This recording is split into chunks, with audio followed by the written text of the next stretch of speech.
ন্যায় বিচারের পথে বাধা সৃষ্টির অভিযোগে অভিযুক্ত হয়েছেন পূর্ব লন্ডনের টাওয়ার হ্যামলেটস কাউন্সিলের কাউন্সিলর আব্দুল মালিক। একটি ধর্ষণ মামলায় 16 বছর বয়সী এক কিশোরীকে অভিযোগ প্রত্যাহারে প্ররোচিত করার চেষ্টার অভিযোগ আনা হয়েছে তার বিরুদ্ধে। মালিক ব্ল্যাকওয়াল অ্যান্ড কিউবিক টাউন ওয়ার্ডের প্রতিনিধিত্বকারী অ্যাসপায়ার পার্টির সদস্য।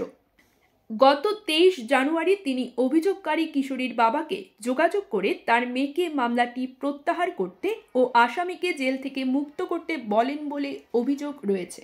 এই ঘটনায় মালিকের পাশাপাশি অভিযুক্ত ধর্ষকের পিতা আব্দুল রকিব ও ফুফু রাহেলা বেগমকেও অভিযুক্ত করা হয়েছে।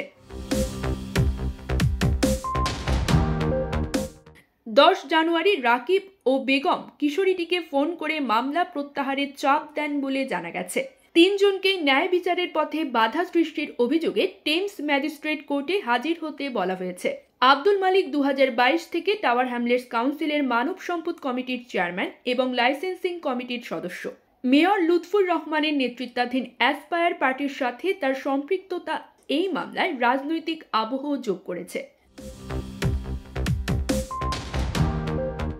বর্তমানে মালিককে টাওয়ার হ্যামলেটসের মার্কারি ওয়াকে, রকিবকে ম্যানর পার্কের ওয়ারিয়র স্কোয়ারে এবং রাহেলা বেগমকে হডেসডনের রাই রোডে আটক রেখে বিচারের জন্য প্রস্তুত করা হয়েছে। আসামিদের বিরুদ্ধে অভিযোগ প্রমাণিত হলে তাদের গুরুতর শাস্তির মুখোমুখি হতে পারে।